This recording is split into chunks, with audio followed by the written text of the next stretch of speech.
Hello,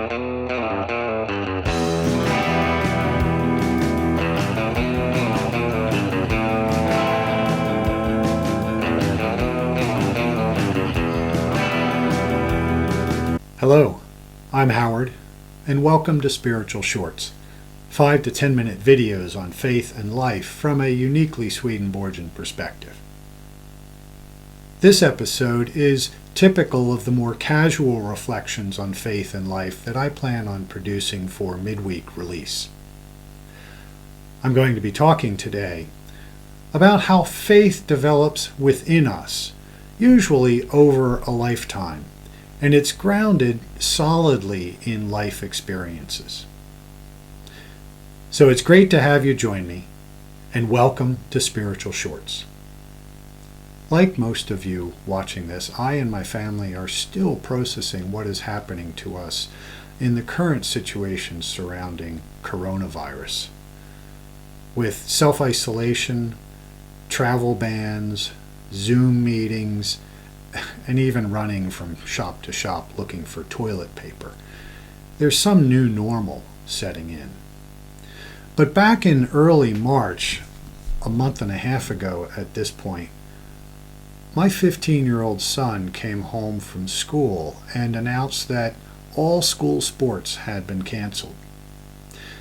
Now Lance loves basketball. I mean, he loves basketball as much as any 15-year-old loves any sport.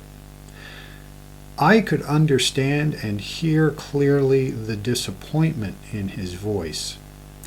I honestly cannot imagine the unspoken uncertainty about the future that he may have been feeling. You know, I'm not a big fan of basketball. I love it because he loves it, and I watch it with him. But I do know somebody who was a fantastic fan of basketball, who also loved basketball, and that was my father.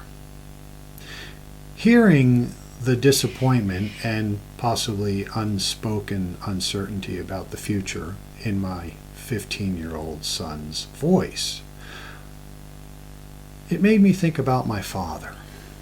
You know, my father passed just a few months after my wife and I were first married.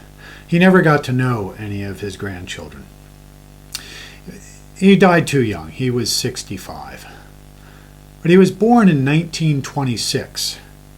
You know, for those of you who are math whizzes, but also fans of World War II history, you've figured it out. When my father was 15 years old, the Japanese bombed Pearl Harbor. Wow. I just saw my father's face in my son's face in a powerful and meaningful way. This got me to thinking about the lessons we have to teach our children and the lessons we have to learn from our parents. It also reminded me of the story of Gideon. I'm not going to go into the whole story. It's a great story, by the way.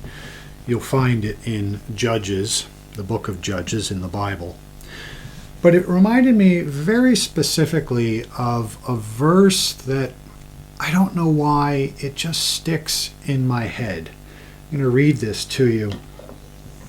This is Gideon chapter 6, verse 11 through roughly 14.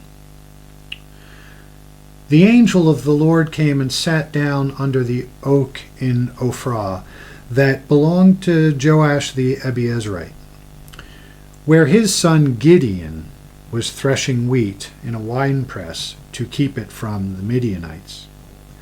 When the angel of the Lord appeared to Gideon, he said, "The Lord is with you, mighty warrior." "But, sir," Gideon replied, "if the Lord is with us, why has all this happened to us? Where are all these wonders or these miracles that our father told us about when they said, 'Did not the Lord bring us up out of Egypt?' But now the Lord has abandoned us and put us into the hand of Midian." What is it about that phrase that captures my attention? What captures my attention is the aspect where he says, well, where are all these miracles our Father tells us about? It's a funny thing that happens. Our fathers, generic really for parents, our fathers tell us of the faith that they have, and at some level they expect that, well, we're just going to take that faith on. But I realize that I can no more tell my children to take on a faith than I can tell them what to believe. Belief is not something you decide, really. Faith is something, or belief is something you come to understand. So when Gideon is saying, well, where is this God of our fathers? He's saying, I don't see him. And the reality is that he can't see God based solely on what somebody else says. I can't see God because I read this Bible. I can't really see the miracles God performs until I read this Bible, understand the truths that are in it, and apply them in my life. Then I can see them work. What my son is going through and what my father went through has and will shape who they are.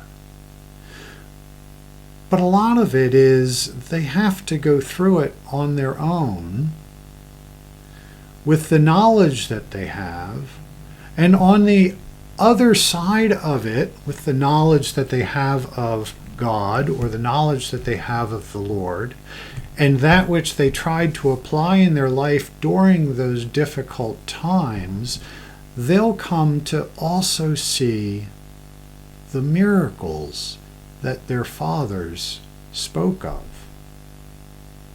And that's a process that we all go through. So I'm thankful.